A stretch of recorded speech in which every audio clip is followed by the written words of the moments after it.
Є. Друзі, всіх вітаю на каналі Big Money. Вітаю на цьому суперкрутому ефірі. Мене звати Юрій Сальник, маркетинг-директор Big Money University. Хочу сказати на 30 секунд. Будьте сьогодні дуже активними, рекламуйте ваш бізнес в чаті, використовуйте його на 100%. Шукайте партнерів, однодумців та просто клієнтів. Тема сьогоднішнього нашого ефіру – як ОКО стали лідером ринку, долаючи кризу та масштабують бізнес саме зараз під час війни. Василь Данилак, СЕО ОКО, групи компаній, Євген Черняк. Всі на зв'язку. Друзі, починаємо. Василь. Доброго дня. Доброго дня, Василь, приветствую вас. Приветствую всех, кто включился. Сейчас бизнес разделился, не могу сказать, что в равных пропорциях, но разделился на тех, кто оправдывает войной замедление движения, замедление скорости в бизнесе. Вы руководите, как CEO, одной из тех компаний, которая подает вдохновляющий пример лидерства.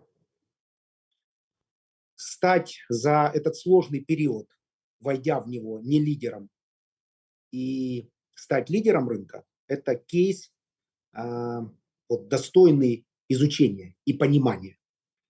А как вы считаете, почему это произошло? Главная причина, почему вы стали лидером? Основна причина, чому ми стали лідером, це те, по-перше, що ми стартували там не з 10-ї позиції. Ну, давайте будемо об'єктивності заради, скажемо, що ми стартували з 2-ї позиції. Так? Ось це перше. І друге, це те, що ми дуже хотіли стати лідером.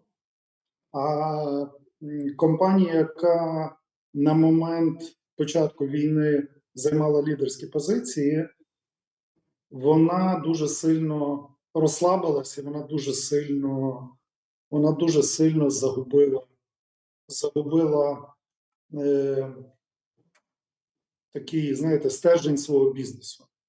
От вона загубила, а ми дуже хотіли стати номер 1. І от, напевно, тому так і вийшло. Тому що, от якщо взяти минулий рік ми починали з наступної картини на ринку. Ми ж роздрібники, і ми ринок міряємо. У нас є загальний ринок споживання нафтопродуктів в країні. Він в 2021 році становив там 12 мільйонів тонн. Ну, умовно, для простоти, 1 мільйон тонн в місяць було споживання України нафтопродуктів. І воно розділилося на внутрішнє виробництво, там десь 3 мільйони, і на 9 мільйонів імпорту. І на цьому ринку були роздрібні компанії. Роздрібний ринок становив десь приблизно 500 тисяч, під 600 тисяч, 500-600 тисяч по місяцю. Це десь там під 7 з лишнім мільйонів по року. І от на цьому ринку була наступна картина. Об'єднана компанія Авіас, Сінтоза, Укрнафта, вони займали позицію номер 1 на ринку, в них було десь 22% ринку. Наша компанія ОКО займала, в них було 1600 заправок. Так? Наша компанія займала 2-гу позицію, в нас було 430 заправок, ми займали десь 17,5% ринку до 18%. На 3-му місці була компанія ВОГ з 14% ринку, в них десь було 390 заправочних станцій. 4-ту позицію займала компанія БРСМ, 10%, з кількістю станцій десь 200-210, десь так. І 2% ринку займала компанія UPG. У них десь було тоді ж там 60 станцій, може там 65. Якщо ми візьмемо сьогодні на сьогодні, то картина світу виглядає наступним чином в нашому бізнесі. Ми номер 1 з долею ринку 23-24%. Поправлю, 25 метрику это дает Forbes, 25% у вас. Трошки менше. Я міряю в середньому, на моменті так. На моменті у нас було 25%. На моменті в якихось кварталах у нас може було і більше. Я міряю на довгому тренді, там станом на сьогодні. Да? На сьогодні у нас 24% ринку, у компанії ВОГ десь порядку 17% ринку, у компанії от тої об'єднаної, яка була колись Укрнафта і Авіасинтоза, вони сьогодні розділилися. Укрнафту націоналізували разом з 500 заправками. Так от ті 500 заправок сьогодні мають 4% ринку, а все, що залишилось Авіасинтоза, там 1100 заправок, вони сьогодні мають десь порядку 8% ринку. Ну, тобто вони на двох сьогодні мають 12. Мали 22, а мають сьогодні 12. БРСМ сьогодні мав 10 порядку, сьогодні має десь 7,1, 7,2. І компанія UPG, вона дуже виросла. Вона дуже виросла також за війну. І вона має сьогодні з своїми 70 заправками, вони мають сьогодні приблизно десь до 5% ринку. Десь до 5% ринку. Тобто, щоб ви розуміли, сьогодні компанія UPG продає на 3000 тонн менше, ніж компанія Авіасинтоза, Мавекс, всі разом взяті з своїми 1100 заправками. В місяць UPG продає на 3000 тонн менше. І продає на 1000 тонн більше, і на 1000 тонн більше, ніж 500 заправок Укрнафти. Там эта же метрика, она может быть уточнена пересчетом на одну станцию. В чем секрет такого количества продаж с одной точки у UPG? Дивіться, в війну дуже багато все помінялося. Дуже попросідали різні компанії в силу тих чи інших причин. Якщо ми всі знаємо звичайну статистику, ВВП в країні впало там на третину. Так? Нафтопродуктовий бізнес – це дзеркальне відображення ВВП. Нафтопродуктовий бізнес теж впав на третину в літрах в 2022 році. Але справа в тому, що він впав нерівномірно по країні. Тобто компанії, які більше були сконцентровані на Сході і на Півдні, постраждали найбільше. Компанії, які були сконцентровані Захід-Центр, вони постраждали найменше. Ми, як компанія, яка була більше сконцентрована Захід-Центр, ми постраждали найменше. Крім того, ми в силу того, що ми стартанули раніше всіх з купівлею нафтопродукту за кордоном і почали його вести в дуже великих кількостях. У нас по деяких місяцях доля ринку в імпорті бензинів складала 50%. В деяких місяцях 2022 року у нас частка ринку в імпорті бензинів складала десь 50%. Нормальна частка це була наша, це третина. 33-35% це була нормальна частка ринку наша в імпорті бензинів. І приблизно середня частка наша по ринку, по імпорту диспалива, який їде не тільки на заправку, а для B2B, для армії, для залізниці, для всіх воно їде, то наша доля ніколи не падала, там менше 14% ніколи не падала.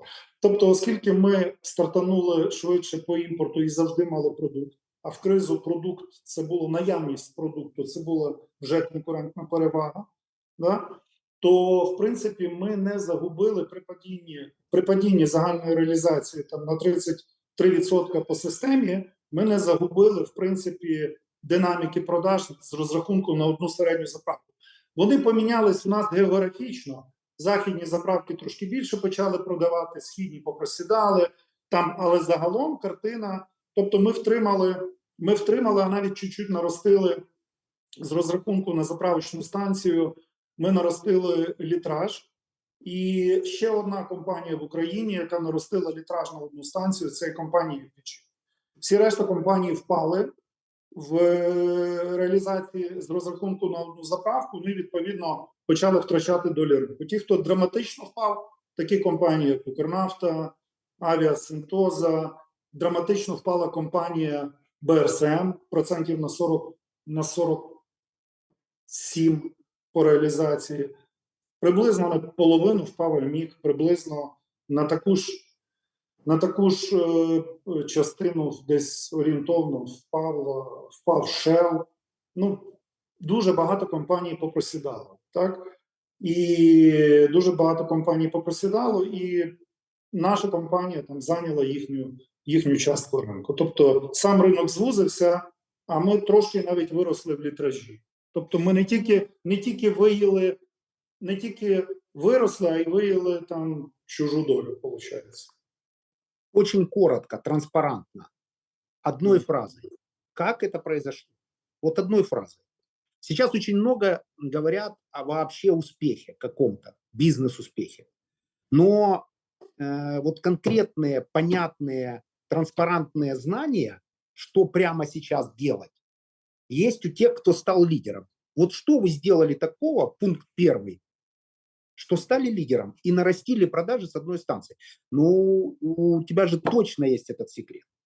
Ну, дивись, Жень, секрета ніякого немає. В бізнесі весь секрет – це пахати зранку до ночі, знаєш, і вчитися.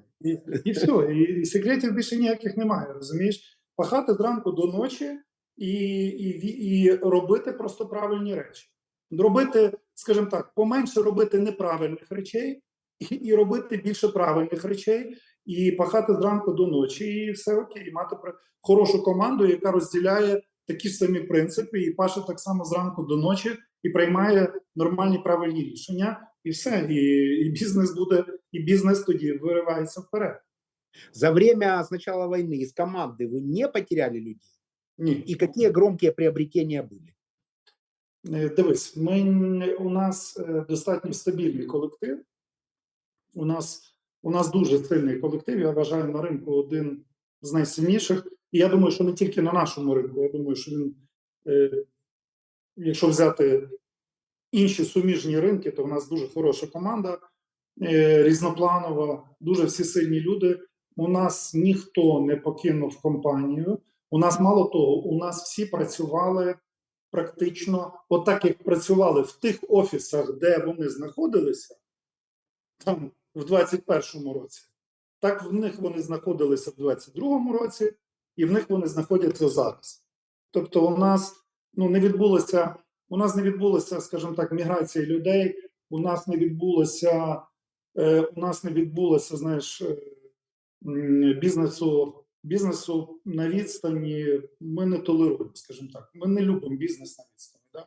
Ми не віримо в бізнес онлайн.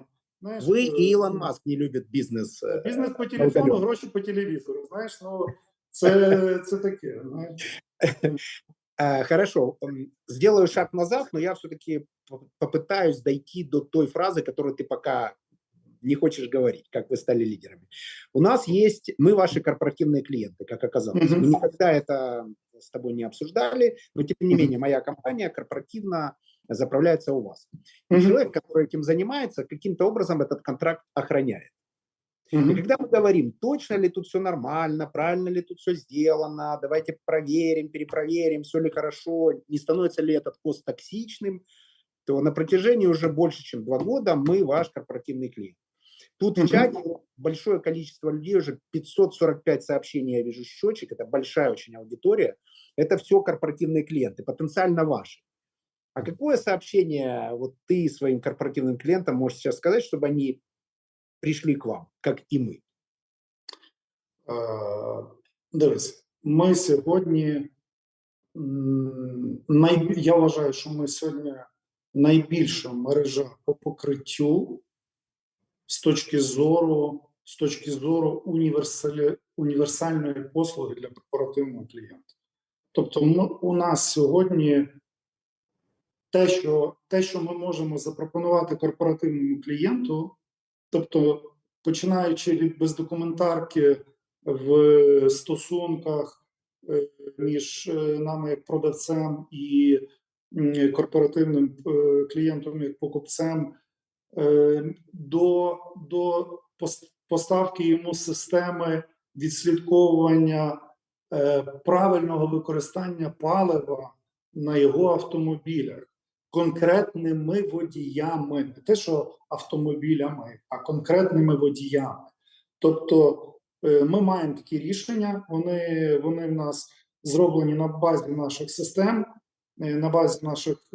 систем, які ми разом з нашими B2B менеджерами розвиваємо. Тобто у нас дуже серйозна аналітика. У нас дуже серйозна аналітика. Ну, я вважаю, що у нас при нашій реалізації, я думаю, що ніхто на ринку не може дати такого співвідношення ціна-якість по послузі, які можемо дати ми. Еще один шаг назад сделаю. А количество корпоративных клиентов и розница у вас в каком проценте? У нас завжди, дивись, ми завжди були B2C-шною компанією. Тобто ми, можливо, на ринку одна з найбільш яскраво виражених B2C-шних компаній. Тобто зазвичай у нас цей паритет завжди складав 65 на 35. 65% обороту нам давали роздрібні клієнти, 35 B2B-шні корпоративні. І під час війни воно чуть-чуть скакало, воно навіть в деякі місяці зашкалило було до 50 на 50, але зараз воно знов вернулося в більш-менш нормальне русло, і воно сьогодні складає 60 на 40. Тобто 60 – це в нас все-таки B2C-шні клієнти, і основний фокус, і основні наші меседжі – це в першу чергу для клієнта, який платить з власної кишені, з власного гаманця, але ми так само любимо дуже сильно своїх корпоративних клієнтів, але вони все рівно проєктують це на себе. От як би вони себе повели по відношенню до цієї мережі, будучи просто звичайною людиною на своїй машині і платячи за це свої гроші. Так?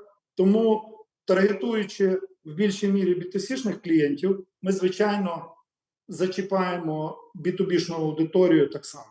Тому що наші великі, наприклад, корпоративні клієнти – це є поліція національна. Ну, вони теж люди, вони їздять на машинах, там тисячі машин їздять, так? Ну, вони теж люди, вони п'ють каву, вони заходять в туалет, миють руки, дивляться, там чисто, нечисто, там їдять нашу їжу. Тобто їм мусить бути теж приємно при їхній роботі, десь перезагрузку якусь при такому підстопі їхньої роботи, якусь перезагрузку зробити в своєму там не такому легкому робочому дні. Так? Ну і багато інших. Те ж саме стосується і великовантажного транспорту і таке інше. Компании, которые группируются вокруг выплаты прибыли акционеру, обычно успехов не достигают.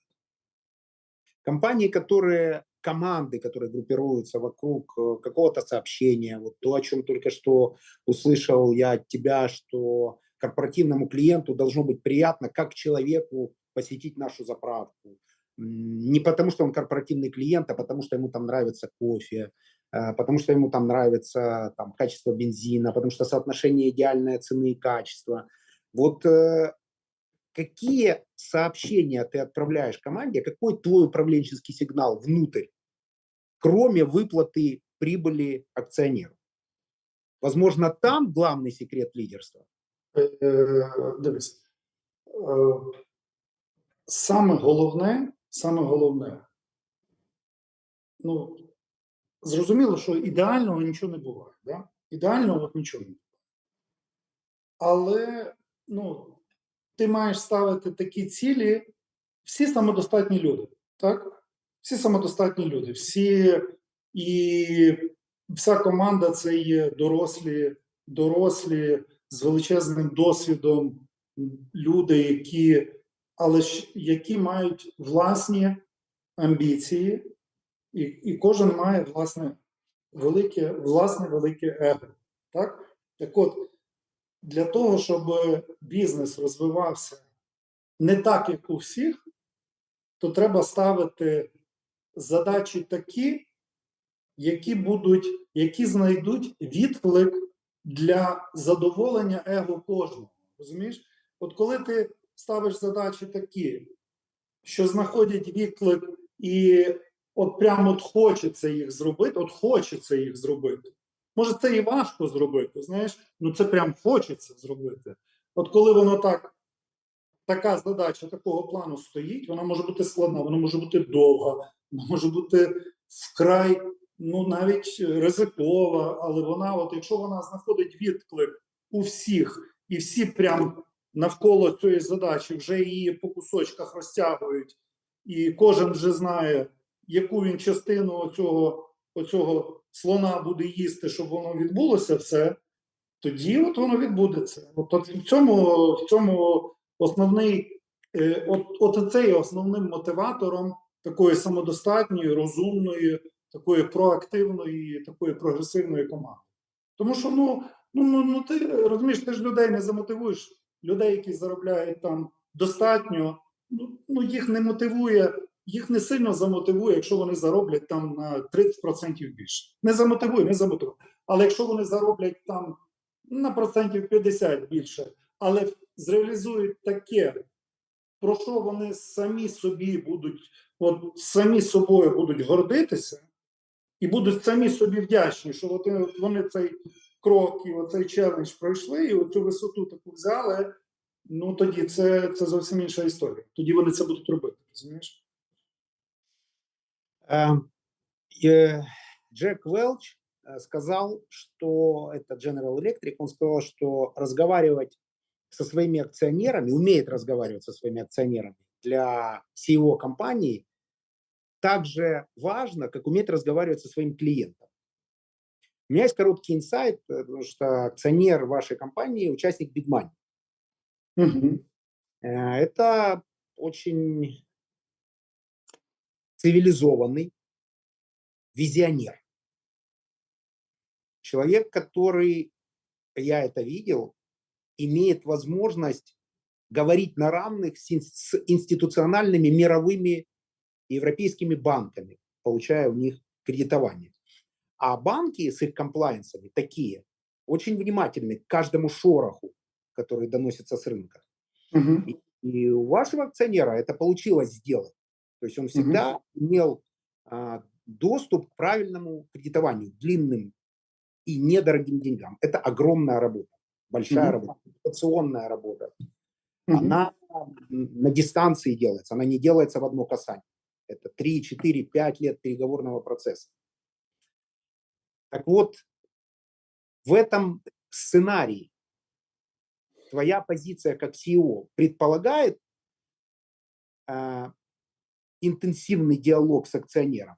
Или горизонт принятия решений у тебя и величина финансового принятия решений позволяет тебе не часто обращаться к акционеру с запросом?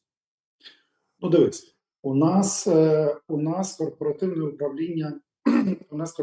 управління працює наступним чином. Воно розділено на оперативне, так зване, і на базове, будемо говорити, да? Тобто базово у нас дуже все достатньо просто, як воно є у всіх компаніях. У нас є якесь бачення там, на умовних там, вже при наших історіях у нас деколи проекти по реалізації, вони є там 3-річні, знаєш, там, наприклад, якісь довгострокові такі.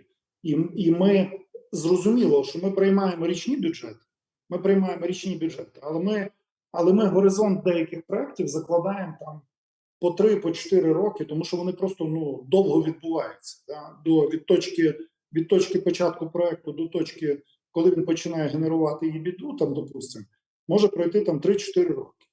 Ось, відповідно, там ми маємо якусь своє бачення, при тому ті великі проекти. У нас є, скажімо так, core-бізнес, який от ми розуміємо, як він має рости, в нашому розумінні, як він має рости, в звичайних умовах. Звичайно, там ніхто не закладає такі свічки там падіння або взльотів, як воно було в війну. Ми його закладали завжди як при нормальному сценарії. Так? Ми собі закладали достатньо там такі агресивні, але розумні рости. Да? Рости по кор-бізнесу. Так само ми розуміємо, що наш кор-бізнес генерує кошти. Звичайно, частину тих коштів ми можемо виплачувати на дивіденди акціонеру, але він генерує достатньо стільки, і він є настільки кредитоздатний, і наша кредитна історія і співпраця там з світовими фінансовими інституціями міжнародними є вже 18 років плюс. 18 років плюс, у нас 18 років аудиту міжнародного. І це нам дозволяє просити навіть в дуже непрості часи, казати, а ви нам можете дати, от у нас є така ідея, там ми хочемо розвиватися туди-то, туди-то, ви нам можете дати там наступних там X сотень мільйонів доларів. Сколько? Сколько это тыкс? То есть аудит это Big Four, правильно? Большая четверка. Так, так. Ми з 2003 року, в 2003 році зробили перший аудит і його робимо до сьогоднішнього дня. На аудиторах не экономим. Услышал, 18 лет этот трек Да. длится. И сейчас вы приходите даже в связи с военной ситуацией и в связи с тем, что у вас потери составляют, цитирую, я сейчас перешел к прямым цитатам, 70 твоим в интервью Forbes. Кстати, всем очень рекомендую, профессионально сделанное интервью. Я делал перепост у себя в Фейсбуке. Ну, это вот интервью, которое профессионально, правильно и, что важно, очень коротко раскрывает суть того, что происходит. Так вот, перешел к прямым цитатам из этого интервью. 75 миллионов у вас потерь. Вже більше, бо тоді на момент інтерв'ю було 75, тепер вже більше. Тем не менее, продолжая прямую цитату, вы остаетесь прибыльными. И вот этот X, 18 лет трека с Big Four аудита, ты сказал X. Вот этот X, это сколько? Один раз назови, пожалуйста. Ну, дивіться, ми зараз просимо, не буду. давай, що нам дозволяє, я спочатку скажу оцей X, скільки ми зараз просимо, а тоді скажу, що нам, які передумови дозволяють нам стільки просити. Ну, от зараз ми, наприклад, просимо там порядку 300 мільйонів на 2 проекти доларів, так? Дуже довге фінансування, більше 10 років. Більше 10 років. Але що нам дозволяє бути такими, ну, можна сказати, наглими просителями, можна сказати, війну. Ну, давайте так. З 2004 року, з 2005, перепрошую, коли ми отримали перший кредит, ми ні разу не продефолтилися ні по одному кредиту фінансовим установам. Тобто ми пережили 2008 рік, ми пережили 2014 рік, ми пережили 2022 рік. Ми не продефолтилися ні по одному кредиту. Ми не затримали ні проценти, ні сплати по основних сумах. Ні разу. Ні разу. Ми по одному кредиту, де ми мали спільне підприємство з Великим Азіатським фондом по 4 областях. У нас була Донецька, Луганська, Дніпровська, Запорізька область. Коли була перша анексія, в 2014 році ми втратили з 65 заправок, ми 25 втратили. І було зрозуміло, що ті 30 заправок, які залишилися, вони не можуть цей кредит обслужити. То ми просто попросили IFC, бо в нас кредитував IFC цей проект, ми попросили IFC зробити наступну річ. Тобто ми попросили їх дозволити нам 2 роки не платити основну суму кредиту по графіку. Ми ті гроші використали на те, що ми побудували додаткові заправки в рамках проєкту в Запоріжжі і в Дніпрі. Ті запорізькі, дніпровські заправки почали генерити додаткові гроші, і ми склали з ними графік, як в рамках оцього проєкту, коли ми їм віддамо ці гроші, ми вже їм, слава Богу, ці гроші віддали. Нічого, до речі, Жень, нічого, ні одного долара нам по цьому кейсу окупації в 2014 році нам ні одного долара не списали. Тобто нам чуть-чуть знизили відсоткову ставку, нам продовжили, здається, на 3 роки, якщо я не помиляюсь, чи на 4 погашення основної суми кредиту, але нам жодного долара не списали. Тобто ми чесно заплатили, втративши приблизно 25 заправок, помножити на 2 мільйони, ми втратили 50 мільйонів еквіті, а кредиторам ми все віддали. Тому от сукупність отих всіх факторів і дозволяє нам сьогодні навіть у війну приходити до банкірів міжнародних і казати: хлопці, дайте, звичайно, ми не просимо їх ці кошти на проекти, які будуть розміщені в ризикових регіонах. Але зараз, по великому рахунку, ну, будь-який регіон може виявитися раптом ризиковим. Так? Тому все рівно це є українські ризики, і вони повинні його враховувати. Але ми кажемо, давайте от ми в цих умовно неризикових регіонах ці проекти будемо реалізовувати. От один проект, от другий проект. На цей проект ми даємо стільки своїх грошей, на цей проект ми даємо стільки. Будь ласка, профінансуйте нас. Ну, думають там, ну, вже є там певні преагріменти. Тобто у нас є впевненість в тому, що може не стільки, скільки ми просимо, трошки менше нам дадуть, або там не на такий термін, як ми просимо, на трошки менший, але я думаю, що дадуть. До речі, не капексні гроші, але дуже довгу оборотку нам буквально в квітні затвердив ще один міжнародний кредитор, Чорноморський банк розвитку торгівлі. Це був перший міжнародний фінансовий інститут, з яким ми почали працювати в 2004 році. Самий перший банк, який нас міжнародний прокредитував. І от він зараз нам затвердив довгу оборотку на 7 років, довгу оборотку в компанію 25 мільйонів. Та, зрозуміло, це вже кости, мається на увазі, це вже вартість процентів, це вже по вартості там лібора високого. Ну, але це таке, 7 років – це довгий період, лібор там через рік-два підкоригується, і це буде абсолютно низька ставка і дуже конкурентна. Ставка автоматизирована, привязана к курсу, к проценту регулятора. То есть упадет... Дивись, да, в основному у нас довгі кредити всі прив'язані до... Раніше вони були прив'язані до Лібора, зараз до СОФРа прив'язані. Ми перепідписались на новий індикатор, на новий індикатив. А українські кредити залежать. Якісь на фіксі в гривні, якісь там в прив'язці до ставки УРД. По-різному у нас буває. По-різному. У меня есть еще один инсайт о взаимоотношениях с вашей компанией, и я перейду к чату, потому что сообщения продолжают лететь, и задам несколько вопросов из чата, поэтому те, кто смотрят, пишите, выберу несколько вопросов, конечно, Василию их озвучу. Мы столкнулись с вами в одном из тендеров международной компании, это есть в твоем интервью, и поэтому я могу тут выйти за пределы confidential, это Burger King. И вы, и мы тендерились на предмет франшизы. Окей, пам'ятаю, да, було таке.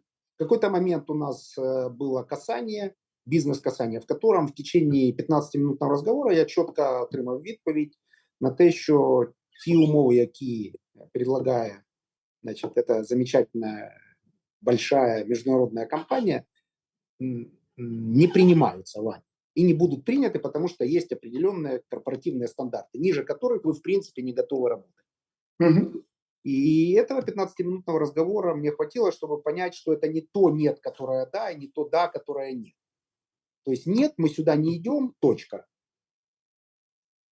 А вот и, очевидно, после этого ничего не произошло, ни вы, ни мы там не продвинулись, и никто не продвинулся, потому что те условия, которые предлагали, с учетом, дальше я уже не буду развивать эту тему, ты знаешь, внутренность этих переговоров, чтобы они не позволили прийти к нормальному прайс-фактору внутреннему. И кост тут же превратился в токсичный кост, и не капексный, и не оборотистый, в общем, он не был реализован. Но меня в тот момент порадовала ваша твердость. То есть у нас есть корпоративный стандарт, он вот такой, этот бизнес не входит в наш корпоративный стандарт, мы пошли своим путем. Такой был ответ. А какие у вас корпоративные стандарты внутри по эффективности? Вы, как большая компания, как лидер рынка, точно имеете метрику доходности с 1 метра, точно понимаете путь своего клиента, паттерн его поведения, какой у вас там penetration в бензин, в чеки пального кофе, сколько после кофе обязательно что-нибудь поест, сколько времени у вас проводит. Потому что то, что мы видим в великих, больших примерах ритейл-рынка, говорит о том, что там смотрят за каждым шагом своего потребителя. То есть правильно выстроена мерчендайзинг, выкладка, слева направо он движется, эмоциональная покупка всегда возле кассы, обязательно есть товар месяц, товар недели, когда и люди, которые работают внутри, участвуют в этом. Хочется немножко приоткрыть Знаєш, картини на ваше вечірнє совещання. Дивись, от знаєш, є картини такі, я ж забув, вони колись були модні, зараз вже їх там ніде немає. Вони подібні на мозаїку. От вони здалеку, така здорова картина, ти на неї дивишся, там якась картина. Да? Ти підходиш ближче, ти бачиш, що вона зроблена з різних маленьких інших картин, а ще приходиш ближче, оці маленькі картини, вони зроблені, не знаю, там, з фотографій працівників відділів, не знаю, ну там маля. Я такі картини бачив, да?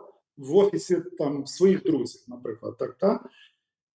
Так само в бізнесі. Тобто, коли ти приймаєш якийсь великий стратегічний план, ну то акціонер реально бачить,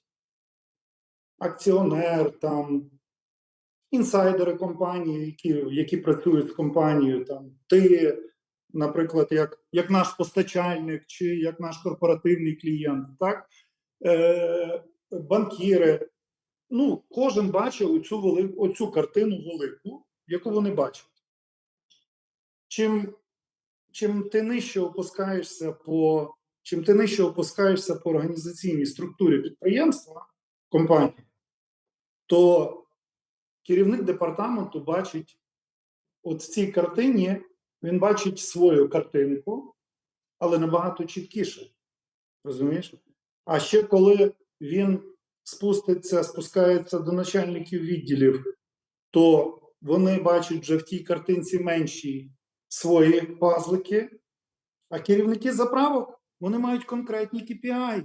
Дорогі мої, у вас KPI в середньому 200 хот-догів, у вас KPI в середньому там 11 кубів реалізації в день на заправку, у вас 200 хот-догів, 200 кав в день на заправку, 80 хот-догів в день, 35 бургерів в день, тик. Тобто, і відповідно оці всі KPI, от від великих цифр, вони спускаються конкретними, нормальними, зрозумілими завданнями, головне, дуже зрозумілими завданнями. Тут же не можна на операційному рівні там розказувати про стратегії, про космічні кораблі, там конкретно треба давати дуже чіткі меседжі, що від колективу вимагають. Бо колектив може не зрозуміти якісь такі дуже просторові такі висловлювання. Да? Тобто ти маєш давати конкретні KPI. Тому, відповідно, оці всі великі і складні планувальні і бюджетні процеси, вони розкладаються в зрозумілі, розумні меседжі для кожного. І конкретний менеджер, він розуміє, що він має зробити такий-то результат.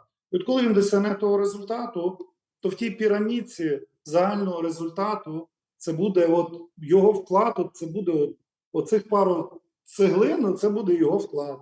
Оце буде такий великий фундамент, це буде вклад заправок по паливу. Ще інший фундамент, це буде вклад наших реалізаторів непаливних продуктів і їхньої маржі. Ще там буде бітубішників по паливу, бітубішників по міндобривах, бітубішників по газу, бітубішників по електроенергії, бітубішників по агропродукції, бітубішників по агрофінансуванню, альтернативних енергетиків. І оце все так складається вже потім в оцю загальну картину, коли від неї назад вже відходиш, то тоді вже можна сказати, так, по 22-му року чи там по 23-му року у нас така-то виручка, у нас така-то гроз-маржа, у нас така-то єбіда, у нас такий-то current ratio і все. Але ж насправді за тими 4 цифрами, там за 4-5 цифрами стоїть просто ну просто колосально складна матриця і планування, і взаємовідносин, і мотивації, і деколи таких речей, як звільнення працівників, ротація працівників, там заміна працівників, якщо вони не справляються. От це так насправді дуже красиво виглядає все. Насправді це я кажу, те, що я сказав на початку, ніхто нічого не придумав іншого. Треба просто мати мудрих людей, які люблять працювати, які вміють пахати, бо це має бути десь, знаєш, на підсвідомості, на якісь, це має бути самодисципліна. Це має бути якась самодисципліна, що ти не можеш отак взяти і кинути, ти не доробив, ладно, там, завтра дороблю, післязавтра дороблю. Так воно не буває. Важливо мотивації? Или мотивація? Ти розумієш, має бути розумний баланс і одного, і другого. Коли буде тільки одне, ти розумієш, дисциплінований, невмотивований працівник, взагалі людина, дисциплінована, невмотивована, це не є найкраща історія. І вмотивована, а не дисциплінована, це теж не є найкраща історія. Має бути якийсь розумний баланс, і для кожної людини, для кожного менеджера.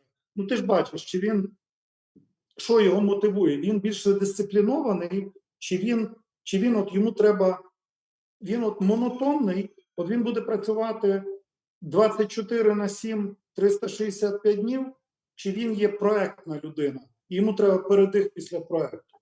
Тоді це зовсім інша історія. Тобто таких людей по-іншому треба мотивувати. Того треба мотивувати від проекту, а того треба мотивувати від результату того, що в нього, шлях самурая він має пройти.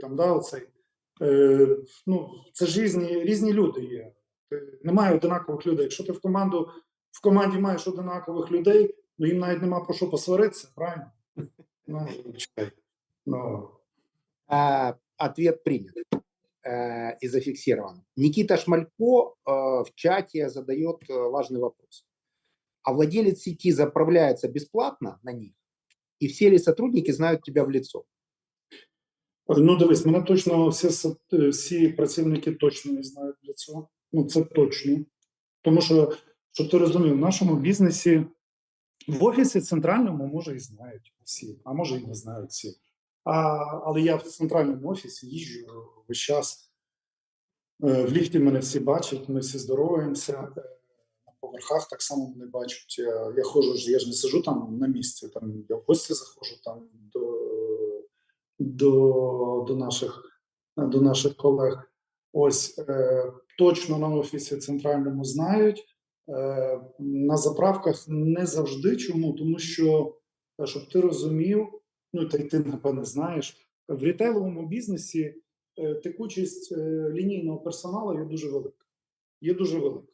Якщо вона в війну трошки зупинилася, але зазвичай у нас була дуже велика плинність кадрів, і в нас плинність кадрів приблизно 60% по року, джуніор стафу. Тобто люди не розглядають заправну станцію як роботу своєї мрії. Для них це якийсь нормальний старт і чогось навчитися, і якісь нормальні перші гроші заробити за свою працю. Але ті люди, які йдуть і прогресують, і хочуть прогресувати, вони йдуть кудись. Так? Тобто вони або ростуть всередині компанії, хочуть рости і ростуть, і в нас є багато цьому прикладів, навіть найвищого керівництва нашого. Є приклади в нас дуже хороші такого росту. Але здебільшого це ротація, і, власне, через ротацію, мабуть, і не впізнають. Тому це нормально. Це навпаки дуже добре. Коли тебе не впізнають, ти просто нормально собі ходиш, дивишся, там ніхто нічого не грає. Тобто ти нормально, як нормальний клієнт, Наприклад, пробуєш наш бізнес сам. Например, тебя не узнали. Есть какой-нибудь самый такой яркий случай, когда ты этим воспользовался и стал, например, скрытым покупателем? Ні, та я завжди є скритий покупатель, розумієш, тому що я завжди щось купляю. От завжди щось купляю, завжди послугу якусь купляю. Більше того, я купляю не тільки у нас, я є скритий покупатель і на заправках конкурентів, тому що мені треба розуміти, а що на Вогу відбувається. А если тебя там сфотографируют и мигом в телеграм-канал, что CEO ОКО заправляется на другой заправке? Ні, ну дивись, я, як правило, там не заправляюся. Я, як правило, там йду в магазин або в ресторан, в кафе, в туалет. Тобто, я йду по customer journey без заправки, як правило. Я можу і заправитися, нічого страшного, раді Бога, сфотографую. Це нормальна історія. Це нормальна історія тестити конкурентів. Розумієш? Це навпаки. Сейчас весь украинский бизнес помогает. Это фактически экономические войска страны. И нет, конечно, никакого второго фронта. Есть один фронт у страны, и те люди, герои, которые защищают сейчас свою родину. Я бы не стал формулировать, что бизнес – это второй фронт. Это не фронт. Но это экономические войска. Это вопрос налогов. Вы заплатили 7,4 миллиарда долларов. Это 50% от всех отраслевых оплат. Это опять цитирую тебя. И Ні, Женя, гривень, а не доларів. 7,4 миллиарда гривен.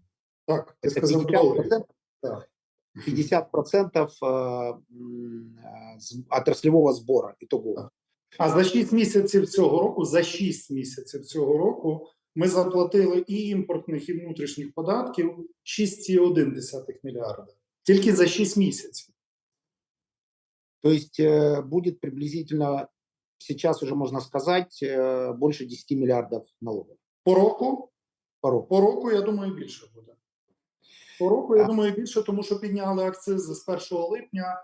Я думаю, що по року це буде десь в районі 14-15, я думаю. По року. Тем не менее, у вас есть еще, вы еще проводите разные проекты помощи. И вот то, что происходит у вас, очевидно, у вас большой круг общения с потребителями, с корпоративным и с розничным. Несколько историй и несколько цифр вашей корпоративной социальной ответственности. Дивись, якщо ми говоримо про соціальну відповідальність, а не про допомогу армії. Про допомогу армії – це одна історія. Да? А які соціальні там речі? Ви знаєте, яка ситуація була погана в Бучі, Ірпіні, Гостомелі, в Бородянці після перших місяців вторгнення. Там ж було розвалено купу будівель, купу всього було потрібно робити.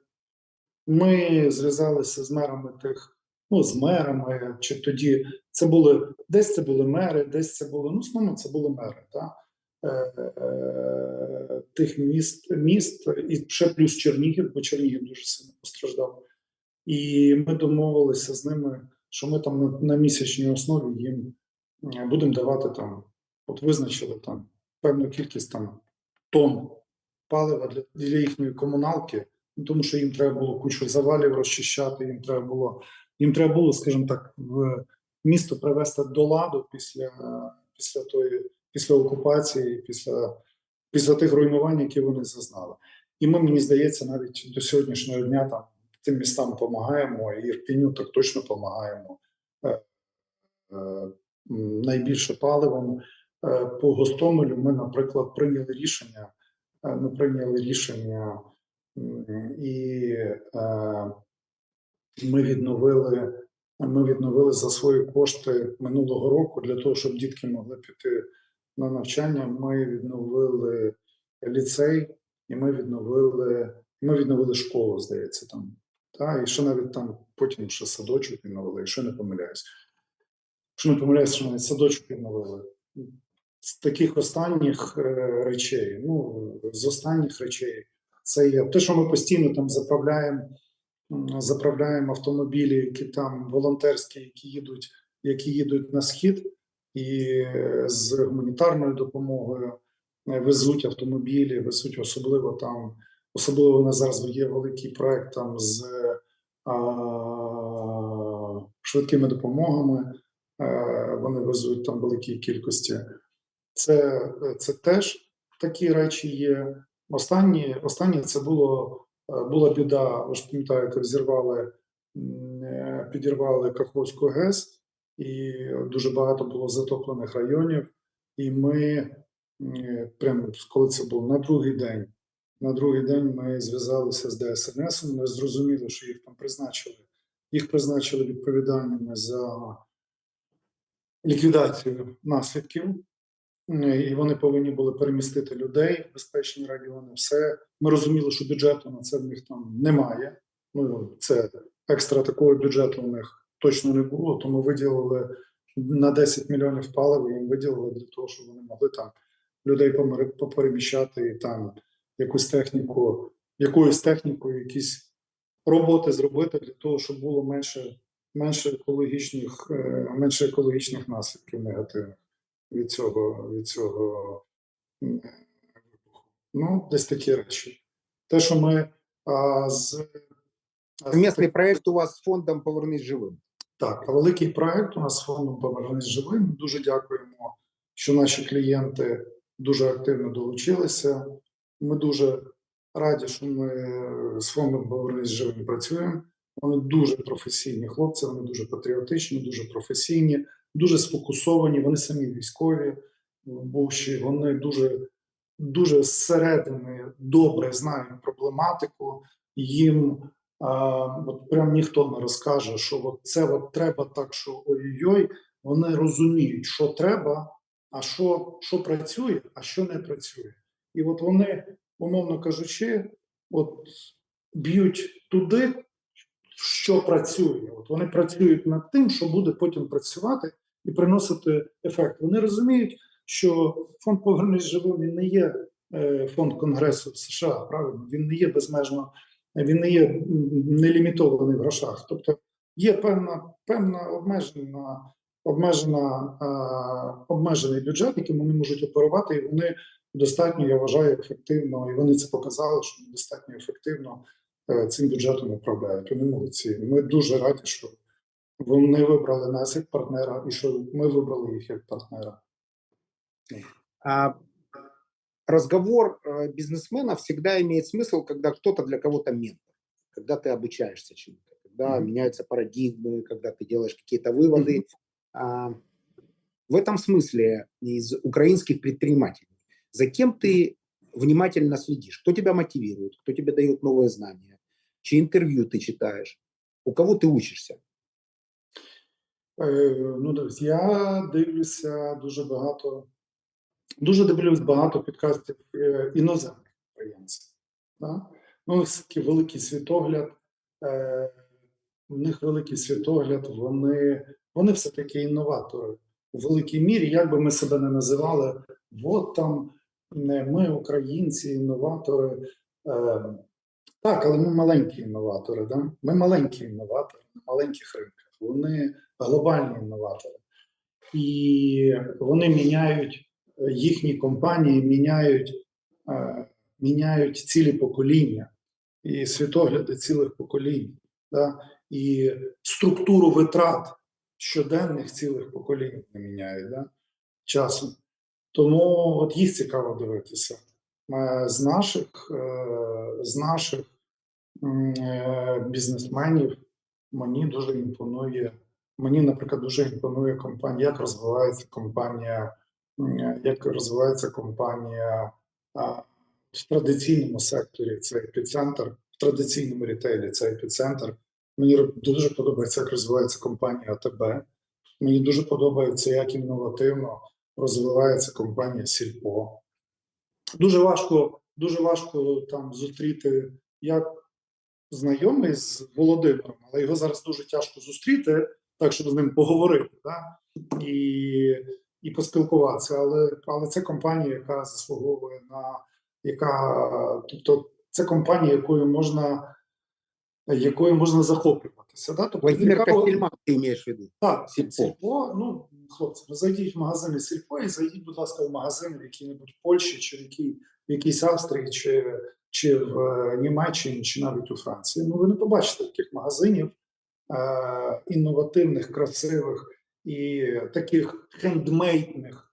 От вже тематичні магазини у нас з'явилися, і вже там, я вже забув скільки років поспіль, там чи 2 роки поспіль, чи 3 роки поспіль, там ці тематичні магазини Сільпо там займають якісь там евордси на цьому в рітейлі європейському. Тобто з аграрних компаній це, напевне, з аграрних компаній це є, напевне, все-таки компанія там MHP. Тобто в них є замкнутий, вони теж інноватори, молодці, в них замкнутий вертикальної інтеграції, і вони все більше і більше і більше копають в тій вертикальній інтеграції. Тобто так, компанія Kernel вертикально інтегрована, теж дуже, дуже цікава. З інновативних компаній, звичайно, викликає гордість те, що як швидко здійснила експансію на світові ринки компанія Ajax українська. З наших софтверних компаній мені, наприклад, дуже подобається, ми товаришуємо і спілкуємося з компанією SoftSec. Вони нам дуже близькі по духу, ми з одного міста, і вони теж перед собою ставлять дуже великі глобальні цілі і до них рухаються, я впевнений, що вони до них дійдуть. Тобто мене дуже сильно захоплюють компанії, які перед собою не мають кордонів, от які собі ставлять просто дуже величезні, амбітні цілі. І коли вони про них не так, знаєш, шапошно говорять, не шапкозакидательськи говорять, а під цим є якась така, знаєш, тверда бетонна основа марки М500, то ти віриш, що це може відбутися. Знаєш, коли ти розумієш, що от є сьогодні так, а вони говорять про післязавтра, що десь буде от приблизно отак, ну ти дивлячись на сьогодення, ти зробиш висновок, чи ти повіриш в їхнє післязавтра, чи не повіриш, чи навіть в завтра їхнє не повіриш. Ну, десь так.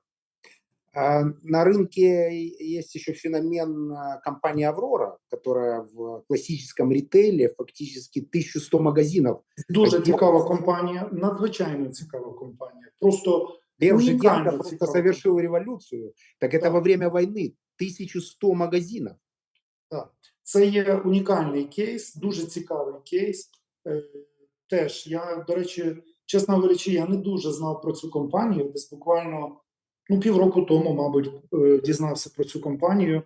Вона викликає дуже велике таке, знаєш, дуже велику повагу викликає такий бізнес. Дуже велику прям повагу. Твой прогноз, когда победа? Когда закончится война? Я не знаю. Я не можу тобі сказати, але все буде залежати від того,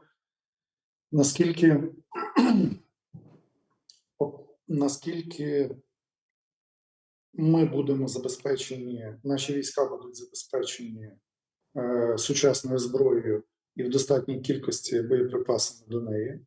Це в першу чергу. І в другу чергу це є те, що ми повинні розуміти, що нападати це теж довго. Тобто, тому що ми воюємо не проти фейкового якогось ворога, ми воюємо проти величезної держави, яка може має там не самого хай-левела професійну армію, в сенсі там сучасного розуміння армії, так, але вони мають дуже багато людей, дуже багато живої сили. І дуже багато також мають озброєння. І це ми бачимо по тому, як летять шахіди, і як вони мінують, скажімо так, поля там, де мають наступати наші війська. Я думаю, що це тут не можна в таких речах займатися шапкозакидательством. Тут наше військове керівництво має бути дуже зважене у рішеннях, щоб, знаєш, тут не можна діяти, взяти там то-то за 3 дня. Тут так не можна діяти. Тут можна, ми бачили в Другу світову війну, недолугі такі взяти будь-якою ціною, будь-якою цією, або захистити будь-якою ціною, будь-якою тою. Дуже багато людей гинуло, а тут,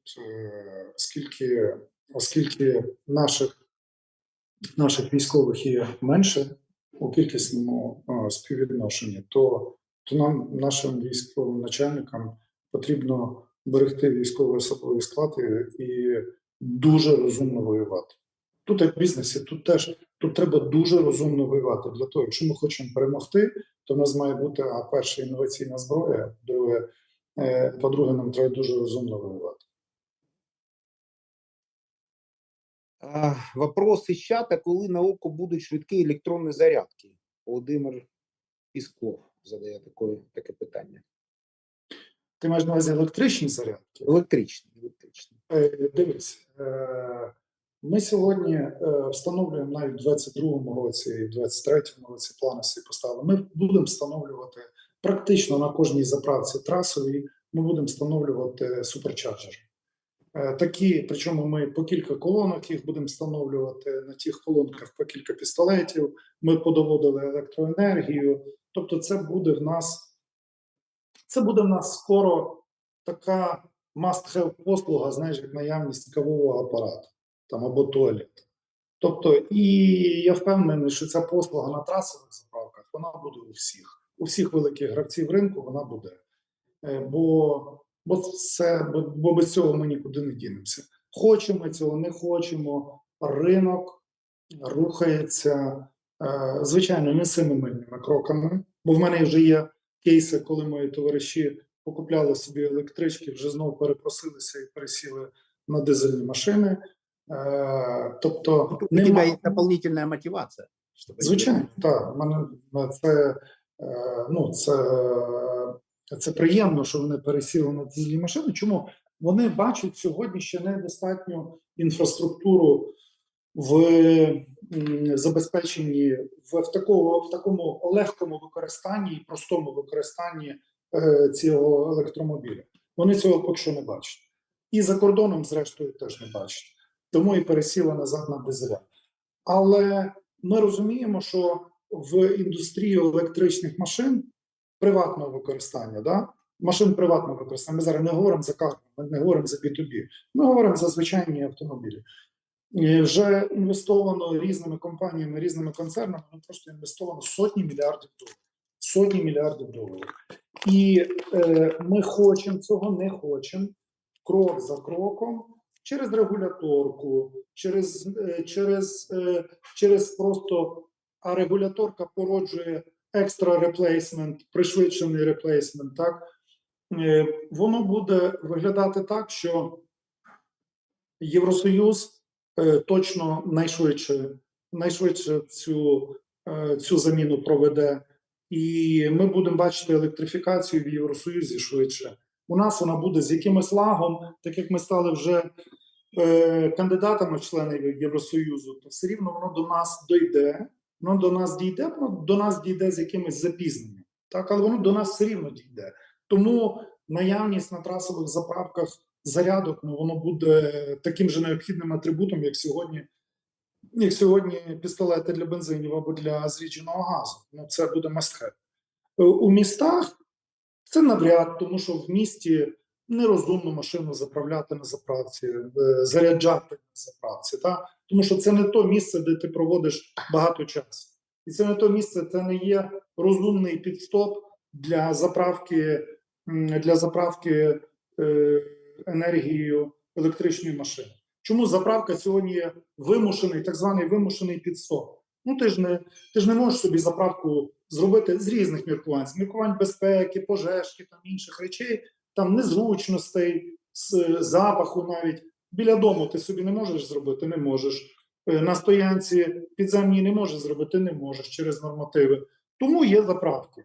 А все-таки електрички, вони більш природньо, що вони будуть заправлятися або в багаторівневих паркінгах, або в звичайних паркінгах багатоповерхівок, або в хаусхолдах будуть заправлятися в приватних будинках, або на звичайних відкритих стоянках, де будуть це робити власники стоянок.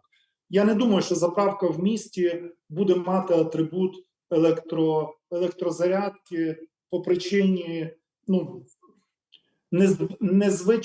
незвичайності послуги в цьому, надання цієї послуги в цьому місці. Отак будемо говорити. Пишут, что вашу компанию, это пользователь с ником Office, неможливо працевлаштуватись після звільнення з ВОК. Рівень начальника АЗС та вище. Ви вважаєте, що такі працівники не принесуть користі, чи побоюєтесь ви такої інформації? Дивись, Це так взагалі чи ні?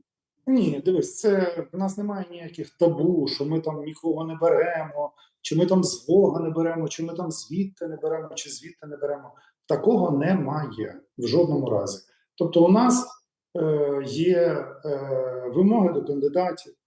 Ми чітко розуміємо, кожен на своєму рівні, хто дає заявку на пошук людини, кожен на своєму рівні розуміє, кого він шукає. Розумієш? Він розуміє, кого йому треба знайти. І він, якщо ця людина, яку він шукає, підходить йому по критеріях, він просто дивиться, вона підходить йому по критеріях, по морально-етичних, якихось там, якась хімія зрослась, він таку людину візьме.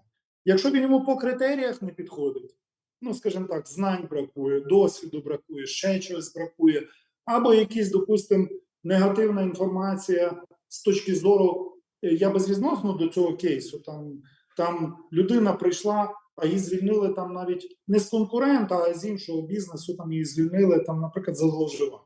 І ми, наприклад, про це дізналися. То якщо в нього морально-етичні якості не найкращі, то напевне, ми не сильно будемо в захваті, щоб він працював з тими не найкращими морально-етичними якостями в нашому колективі. Ответ принят. Сейчас всем необходима максимальная мотивация. Ты точно знаешь слова, термины, смыслы, интонации, как руководитель лидера рынка, большой компании, как мотивировать людей. Можем на секунду представить, что перед тобой твой коллектив, а мы, слушатели, дуже потребуємо мотивації. Несколько фраз для любого бизнесмена, которые его включат максимально. Мы все друг у друга учимся. Жень, я би так сказав. Чим краще, розумніше і креативніше ми будемо працювати, тим точно ми тим наблизимо нашу перемогу. Точно пришвидшимо нашу перемогу. Це перше. Друге, я вважаю, що під час війни в людей має, це так є оголені нерви, оголяються нерви, і там п'єш холодну воду, тобі там, наприклад, дуже сильно реагують зуби там, або ще щось. Так само під час війни. Тобто люди, бізнес має зрозуміти, що під час війни оці відповідальність, слово відповідальність і responsibility, і самодисципліна, вони мають зовсім інше набути значення, вони мають на порядок важливіше значення в процентному відношенні, ніж ти собі про ті значення думав до війни. Тому що відповідальність твоя в першу чергу, перед ближніми, перед колективом, з яким ти працюєш, перед твоїми контрагентами. Тобто ти маєш бути, якщо ти і так порядний, щепетільний зі своїми клієнтами в розрахунках, то під час війни, ця щепетільність і порядність, вона має бути, вона має бути в рази вища. Розумієш? Ти не маєш права нікого підвести, тому що ти не знаєш, яка в людини ситуація. Він потім по цепочці може підвести купу людей, а ті в результаті можуть підвести якихось там військових, там не знаю кого там. Тобто ці речі в людей, я вважаю, під час війни, звичайно, у нас всі кричать на владу, що в нас влада така сяка і підприємців душить з точки зору оподаткування. Я думаю, тобі як підприємцю, який не в одній країні не започатковує і веде бізнес, чудово відомо, що у нас не найгірша система оподаткування в країні. Далеко не найгірша. А может быть лучше. А може і краще, так. Питання, як у нас працюють фіскальні органи і під що вони заточені, це є тема зовсім іншої розмови, і не питання там, і не питання податкових ставок там і всього решта. Але от я вважаю, це і моє переконання, і ми нашою компанією це демонструємо. Ми вважаємо, що у військовий час компанії мають показати фактично відповідальність до підтримки своєї країни. Тобто люди, компанії, бізнес, який, я не говорю за бізнес, який ледве-ледве виживає. Є бізнеси такі, що ледве-ледве виживає.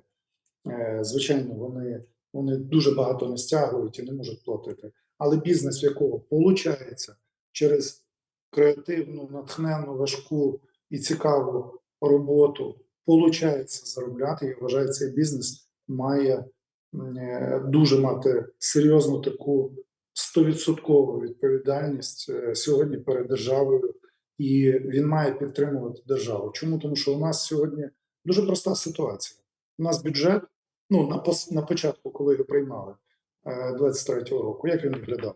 У нас весь бюджет складався, грубо кажучи, 50 на 50.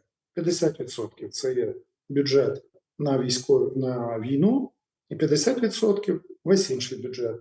Так от, ми податками спроможні були стягнути, як Україна, тільки на 50% цього бюджету.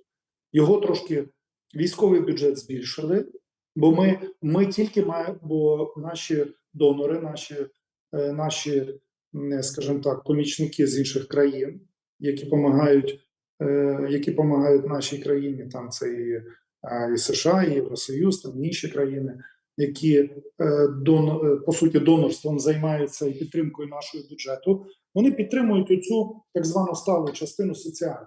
Так? Вони підтримують соціальну частину. А війну, по суті, ми маємо фінансувати свої кишені. Так от, слава Богу, що у нас є перевиконання бюджету, слава Богу, що є перевиконання бюджету, і той зростаючий попит на військові витрати, який виник в процесі там, цієї війни, ми спроможні там трохи краще профінансувати, ніж ми собі думали. Але давайте на секунду припустимо, що чомусь з якихось причин нам не можуть допомогти. Нам не можуть допомогти. То питання, а нам що тоді? Країну втрачати чи як?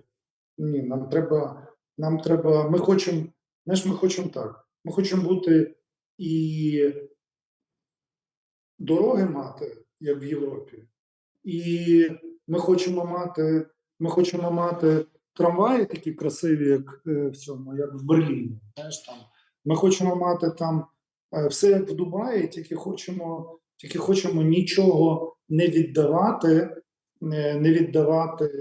з заробітків, які продукує бізнес, в результаті того бізнес-клімату і бізнес-можливостей, які створює держава, в якій ти цей бізнес робиш.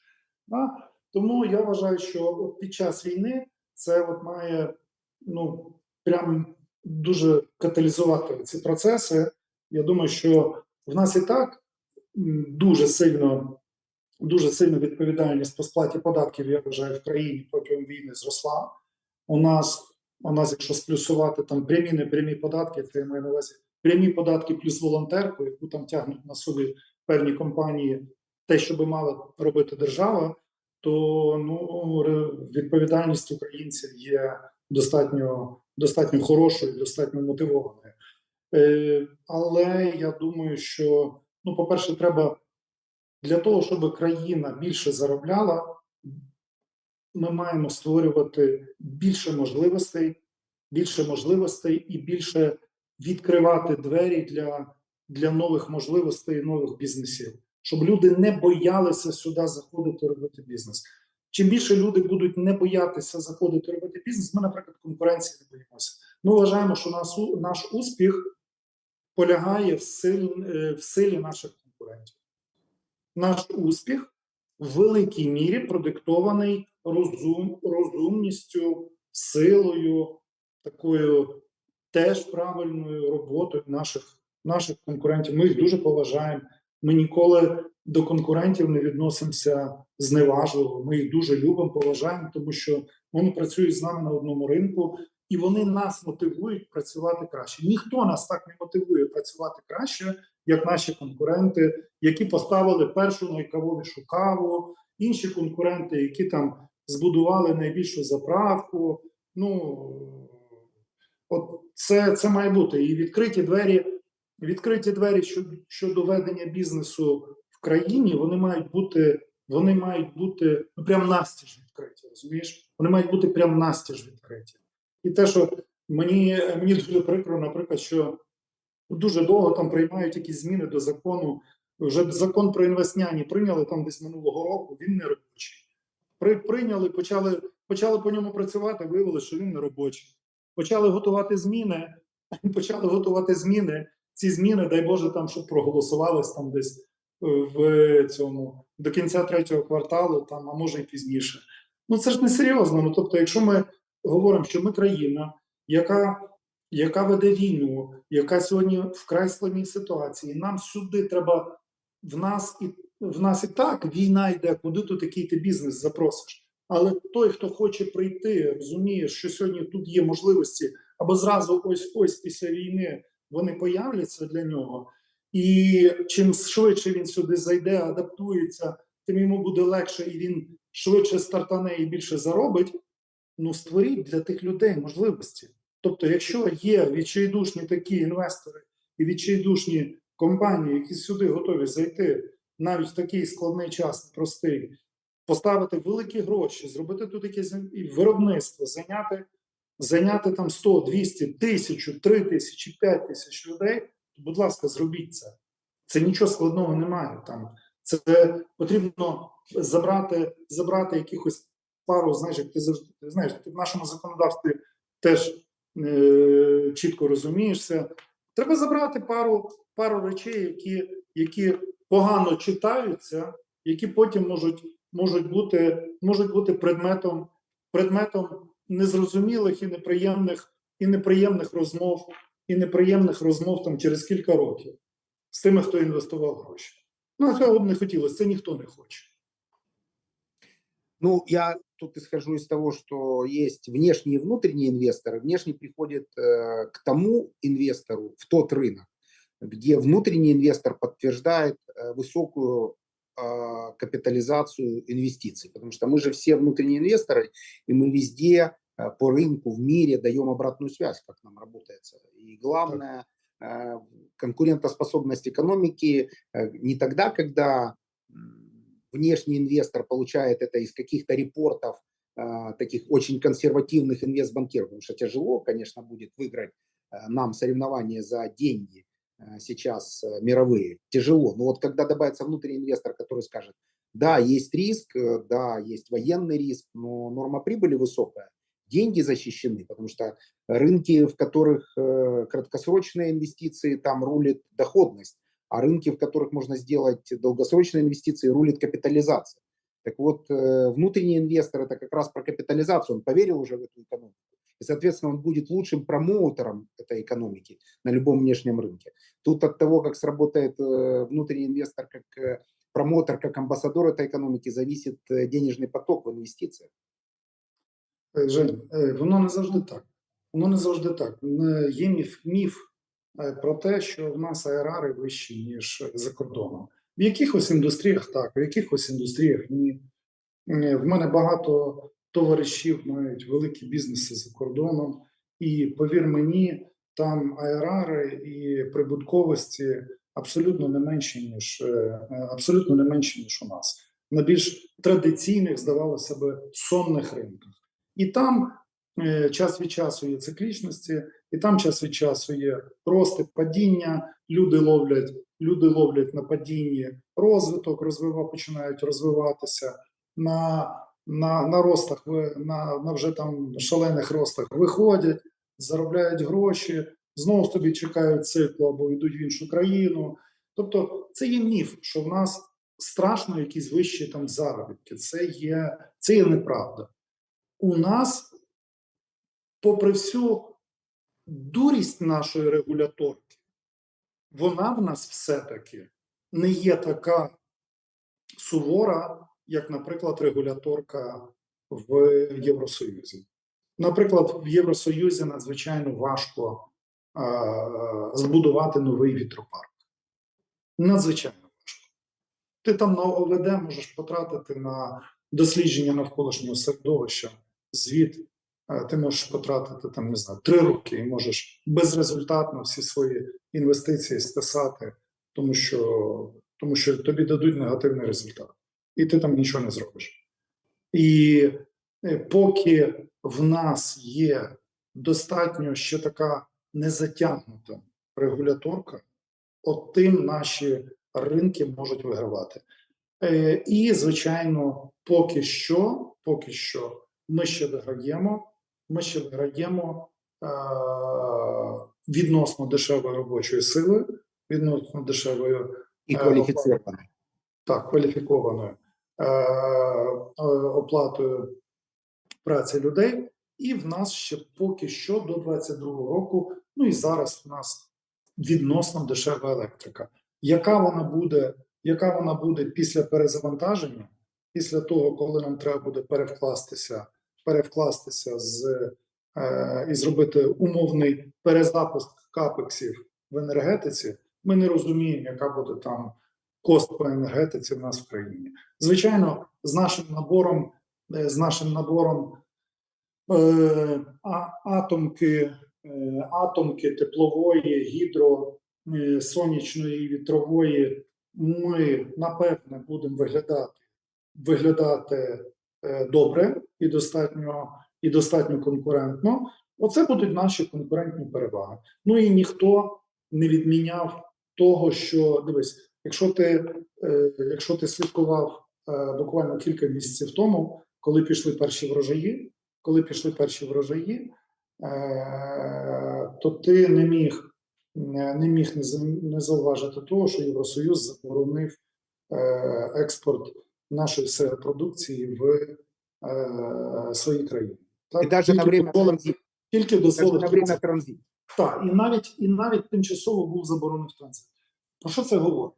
Тобто вони зі своєю колосальною підтримкою агросектора через субсидіювання, з супердешевими коштами, довгостроковими на техніку, на фінансування оборотного капіталу. Там же ж лізингові програми на техніку були під 2-2,5%. Під робочий капітал там в євро вони взагалі там під 1,5% кредитувалися. І вони не конкурентні з нашими виробниками, які по логістиці далі стоять, гроші в 5 разів в деяких, а в деяких в 7-10 разів дорожчі, ніж в них, без жодних субсидій. Так, окей, наші платять меншу ренту за паї, але тим не менше, оцей весь набір, що нам показав? Що вони не конкурентні, виходить. Тобто, відповідно, в нашого сільського господарства при інновативному підході, при вливанні ще більше туди і так грошей заїхало за останніх там 15 років, ну просто мільярди доларів, там десятки мільярдів доларів заїхало. Якщо туди заїде ще більше грошей в сектор, тобто ти собі уяви, скільки біля нашого агросектору вже сьогодні суміжних бізнесів виросло. Да? Суміжних бізнесів, які його обслуговують, повиростало. А скільки ще більше виросте, коли його інтенсифікують і туди ще вбабахують більше грошей. Тобто там ж процеси первинної, вторинної там переробки, ну це ж просто це окрема тема на ще там десятки мільярдів доларів, які можна в країні утилізувати з розумом, які будуть давати додану вартість і будуть створювати конкурентний потенціал нашої країни, і будуть приносити і величезні надходження в бюджет, і валютні виручки, і зайняти людей тут, щоб тут люди звідси нікуди не їхали. Розумієш? Окей, спасибо. ОКО, завершу эфир тем, что это очень хороший, правильный, вдохновляющий пример того, как кризис можно использовать как возможность. И очевидно, что кто-то тратит свое время и энергию. Это все конечные инструменты, да, они быстро заканчиваются, на то, чтобы рассказывать, как все сложно и тяжело, а кто-то идет и делает работу, причем делает ее правильно, с максимальной там, мотивацией, с максимальной дисциплиной, с правильным построением команды, с пониманием паттернов поведения своего клиента, с пониманием среднего чека и всех метрик, которые сопровождают бизнес, как в этой большой мозаике, когда приближаешься максимально к процессу, то видишь, из чего состоит эта успешная компания. Вам, тебе как CEO и твоей компании это удалось сделать. Мы обязательно в следующих эфирах поразмышляем, поговорим с тобой о силе бренда. Это тоже очень важно. О самонаводящихся внутренних менеджерах, потому что это очень важно. Я услышал вот это самодисциплина, слово, то, что мы все хотим от своей команды, когда менеджер самомотивирующийся, самодисциплинирующийся, самонаводящийся на проблему. Нам есть еще точно что обсудить, потому что вопрос формирования команды, как оказалось, как показал военный период, это самое главное, что есть в любой компании. Я много чего записал. Этот эфир я точно использую тут свое служебное положение. Я задавал те вопросы, которые, в первую очередь, интересны, конечно, мне как предпринимателю. Услышал на них ответы. Спасибо большое. Ну и небольшое промо в конце. Вы в нем вряд ли нуждаетесь, но тем не менее скажу. До встречи на заправках ОКО. Кофе вкусный и хот-доги вкусные. У нас все вкусне. У нас дуже смачно. Так що заїжджайте до нас. Так, мені теж, Жень, дуже дякую за розмову, дуже приємно. І я дійсно гордий за нашу компанію, що от ми в такий важкий час все-таки знайшли ті правильні рішення і зуміли реалізувати їх, щоб стати лідером ринку. І тепер у нас ще більша відповідальність. Нам тепер треба ще мудріші рішення знаходити, щоб не перестати ним бути. Потому что человек и компания, находящаяся на вершине горы, не упал туда с неба. Он медленно шел и поднимался вверх. И одно дело завоевать лидерство, а второе дело его удержать. Следующий эфир сделаем прямо на заправке. Будем делать, будем готувати хот-доги. Така. Добре, обов'язково. Все. Дякую. Щасливо. До встречи. Друзі, дуже дякую, що сьогодні були з нами на нашому першому Big Money ефірі під час повномасштабного вторгнення. Буквально 10 хвилин вашого часу. Зараз я для вас проговорю те, що важливо для кожного підприємця сьогодні, а саме про наш Big Money University. Я зараз виведу в презентацію, і для кожного підприємця, хто хоче розвивати свій бізнес саме зараз, хоче бути такими, як компанія ОКО, саме сьогодні, тому ця інформація спеціально для вас. Перше питання, що хочу вам задати, це, звісно ж, читаю наш класний сьогодні дуже активний чат. Дуже хочу вам сказати дякую за такі глибокі, змістовні і правильні запитання, тому що ви скористалися цією можливістю задати її якраз такому шановному гостю. Перше питання. Як вам сьогоднішній ефір з Євгеном і Василем від 1 до 10? Нам дуже це важливо, тому що ми для вас будемо ще запрошувати підприємців високого рівня, які досягають саме сьогодні результатів з тим курсом долара, який зараз у вас, і з усіма вводними позиціями. Бачу 10-10, ми не будемо гаяти час. Пишіть ваш фідбек обов'язково в чат. Ми все будемо читати, всі ваші питання обов'язково, щоб ми потім з вами отримували дуже класний контент. Михайло Сокол пише: дуже цікаво. Дякую організаторам та Василю Даниляку. Круто, дуже дякуємо за коментарі. Окей, сьогодні тільки частина великого Всесвіту Big Money University, сьогоднішній ефір. Я вам зараз коротко розкажу про 99% іншого Всесвіту університету. Обов'язково дивіться до кінця, я там розкажу вам про дуже круту можливість попасти в університет з багатьма бонусами і подарунками від університету. Також саме головне, що ви дізнаєтесь чіткий план дій на 3 місяці для підвищення вашої ефективності бізнесу. Хто сьогодні з нами вперше? Університет, коротко в цифрах, це 80% підприємців або тих, хто свій бізнес, власне, починають. Більш ніж 70 тисяч осіб, а вже більш ніж 100 тисяч осіб в нашому ком'юніті в університеті. А це саме в форумах, майстер-класах, на яких зараз ви знаходитесь в живих ефірах, і в університеті. В 2023 році програма Big Money University стане революційною і вже стала навчаючою програмою для підприємців. Так, 10-10, супер, класно бачив. Є від Михайла Сімірка. Ну, це для нас привід старатися для вас більше. Дуже дякую за вашу оцінку. Наша гордість, звичайно, це наші ментори. Наші ментори – це підприємці зі списку Forbes з безлічу досягнень в власному бізнесі. Наші реальні підприємці, ми навіть виділили в окрему таку рамочку, це основний рід їхньої діяльності, це бізнес. Такі люди, як ви бачили, як сьогодні, як Михайло, люди, які розвивають саме сьогодні бізнес.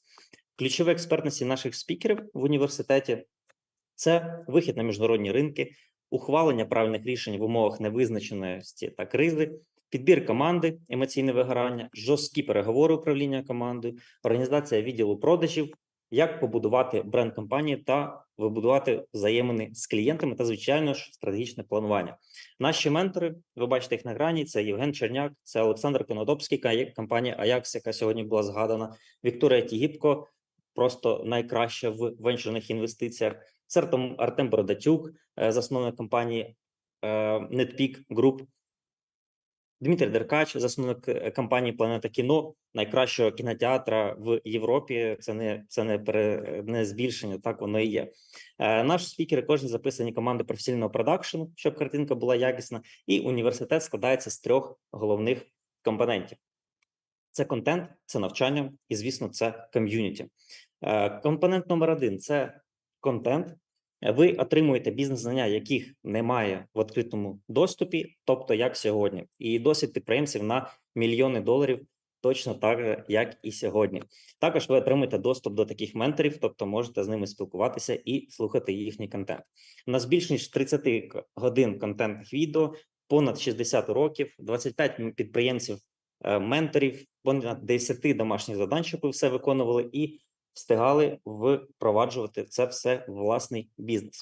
Компонент номер 2 – це навчання, коли ваш результат переведений у формат екшн-планів для впровадження в ваш бізнес. Обов'язково не тільки теорія, а ще й практика. Ви визначаєте точки зростання бізнесу, бізнес-цілі та особисті цілі, які досягаєте разом з університетом. Платформа для навчання максимально корисна, максимально зручна з любого девайсу.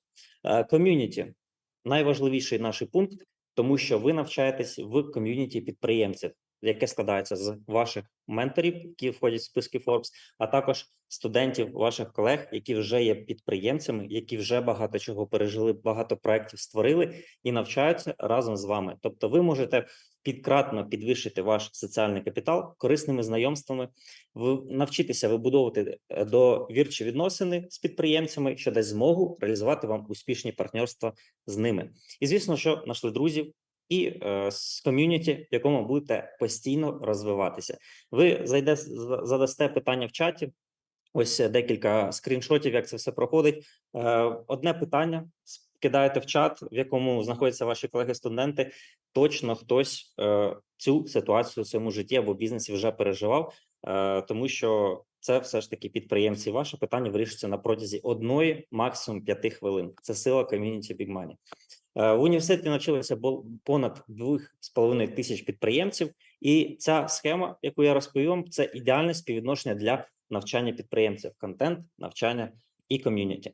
І якщо коротко сказати, то процес навчання в університеті – це максимально можливий комфорт навчання, це високий коефіцієнт ефективності та виняткова компанія підприємців, разом з якими ви розвиваєтесь. У нас є 10 рівнів навчання. Це структура продаж, бізнес-модель, фінансове планування, інвестиції, масштабування, франчайзинг, операційне управління, юридична безпека, маркетинг-система, стратегічне планування та робота з командою. Ці модулі дуже круто упаковані. Ви навчаєтесь в них на протязі 3 місяців. Я вам розкажу зараз про один із них – це стратегічне планування. Теми цього блоку – це стратегія, практика, стратегічне мислення, як ефективно реалізовувати стратегію, стратегічна сесія, введення змін в ваш бізнес під час стратегічної сесії і після, і, звісно, домашні завдання, щоб закріпити. І спікери рівня – це Марплан Сейсенбай, Микита Нагадкін та Наталя Шмігельська, одні з топових спікерів в нашому університеті. І ваш очікуваний результат – ви створили стратегії, які мотивують команду, і вони навчилися розділяти ваші цінності, вивчили цілі та стратегічні рішення вашої команди та, звісно, їх запроваджуєте, а також навчилися керувати і оцінювати ризики вашої компанії і розумієте, чому іноді важливо сповільнити критерії зростання і як це зробити. Звісно, що грамотний антикризисний план, який ви будете планувати, запроваджувати, виконувати. Все дуже просто. Якщо ми скажемо про проміжний підсумок, про програму університету, якщо ми з вами подивимось на ринок онлайн-освіти, який зараз є, то з якістю складу менторів, методології навчання, яка у нас є, обсягу навчання всіх рівнів і направлень в бізнесі, а також найсильніше ком'юніті бізнес-підприємців Big Money, то альтернатив Big Money University зараз на ринку абсолютно немає. Але на цьому університет не закінчується. У нас є QA-сесії з нашими спікерами, коли ви можете вийти з вашими колегами на Zoom та, звісно, що поговорити з вашими менторами-спікерами, наприклад, з Євгеном Черняковим, з Олександром Конотопським, з Вікторією Тігіпко, з Мариною Дєвою. Ви можете вийти на Zoom та задати ваші особисті питання. Звісно, що нетворкінг активності для студентів, де ми максимально вас сплачаємо, щоб ви знайомились, дружили, партнерились і, звісно, що заводили нових друзів та знайомств, які будуть вам потім після випуску університету багато чого давати корисно, тому що ком'юніті Big Money живе безкінечно. Робота з бізнес-психологом – це абсолютний ексклюзив на ринку бізнес-освіти. Мало хто цьому дає, скажімо, увагу, але це дуже корисно, тому що буває такі, що питання вашого особистого життя впливають на якість вашого бізнесу, і навпаки, питання вашого бізнесу впливають на ваше особисте життя. І бізнес-психолог для того, щоб ви навчилися цей ресурсний стан тримати баланс і, звісно, щоб бути ефективним підприємцем. Робота з коучем, коли ми ставимо ваші бізнес-цілі, ми ставимо вашу стратегію, яку необхідно притримуватись для того, щоб ваші цілі досягти. Ну і, звісно, що нові шляхи розвитку ви для себе знаходите з нашим незмінним коучем Володимиром Трушем. Його коуч-сесії – це взагалі окремий вид мистецтва, як він їх проводить, і головне, які результати після нього мають наші студенти. Звісно, що закрита зустріч з Євгеном Черняком, коли кожен може задати своє питання, вони проходять в онлайні, або як вони проходили в офлайні. Це все є в нашій програмі університеті. А тепер зараз розповім вам про пакети. У нас є 2 пакети на вибір, якщо ви хочете почати свій бізнес, і 3 пакети на вибір, якщо ви хочете свій бізнес розвивати, який вже існує, який вам вже приносить прибуток. А наповнення пакетів для початківців – це пакет Light, самий базовий наш пакет. Ви в ньому вже отримуєте 8 блоків навчання, домашні завдання, додаткові матеріали, алгоритми, шаблони і чек-листи, і багато QA-сесій з нашими менторами, спікерами, психологами, коучами і, звісно, що доступ до нашого ком'юніті. І ваш головний результат – ви побудували чіткий план створення вашого бізнесу під менторством найкращих підприємців. І, звісно, що пакети для підприємців, коли ви вже отримуєте повний обсяг інформації для того, щоб уже існуючий бізнес розвивати. Звісно, що більше QA-сесій зі спікерами, з менторами, які допомагають вам саме зараз наладжувати ваші бізнес-процеси для того, щоб ваш бізнес розвивався. І головний результат – ви побудували чіткий план дій на розвиток вашого бізнесу на найближчі 2 роки. що дуже круто. І новий потік стартує зовсім скоро. Місць все менше. І я вам зараз розкажу, як отримати один з цих пакетів, які я вам розповів, зекономити для другого учасника 100% вартість і розбити оплату з ним 50/50. Оскільки ви додивилися до цього моменту, ви отримаєте можливість придбати навчання для 2 учасників за ціною одного. Ви можете навчатися самі і відкрити навчання для свого колеги, наприклад, щоб разом отримувати нові знання та брати участь в ком'юніті Big Money University. А також дуже крута пропозиція зараз. У нас є окремий курс по штучному інтелекту для підприємців, і ви отримуєте цей модуль курсу по штучному інтелекту безкоштовно при вступі в Big Money University. В цьому модулі ви роздивляєтесь початок шляху для себе впровадження штучного інтелекту, тому що там будуть всі, це безспорно, але зараз треба в цьому вже розвиватися, щоб потім просто в пожежі не бігти і не шукати, що таке взагалі штучний інтелект, і як його зробити, і як він взагалі робиться. Ми вам розкажемо про найкращі кейси використання в бізнесі, сервіси для щоденного застосування та як правильно писати промпти, щоб ваша робота з штучним інтелектом була дуже проста і інтуїтивна. Також штучний інтелект для створення бренду, методологія створення бренду, приклади використання, тренди в маркетингу та зрозумійте, які сервіси застосовувати для вашого бізнесу, впровадити ці інструменти, вивчити, як правильно з ними взаємодіяти і опануйте інструменти для роботи з брендом та інновації в маркетингу. Це бонусний модуль, який ви отримуєте разом з університетом.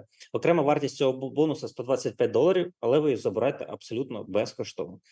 Знижка діє до 24 години з моменту цього закінчення ефіру, і ви отримаєте стільки бонусів після нашого завершення ефіру сьогоднішнього. Тому просто реально зараз залишайте заявку за посиланням у чаті. Ви зараз бачите в нашому чаті закріплене повідомлення, або в описі під відео можете теж бачити, щоб забронювати за собою акцію 1+1. Така акція є тільки на наших прямих ефірах, які проходять не так часто, а новий потік стартує вже зовсім скоро. Вас ні до чого ця заявка не зобов'язує.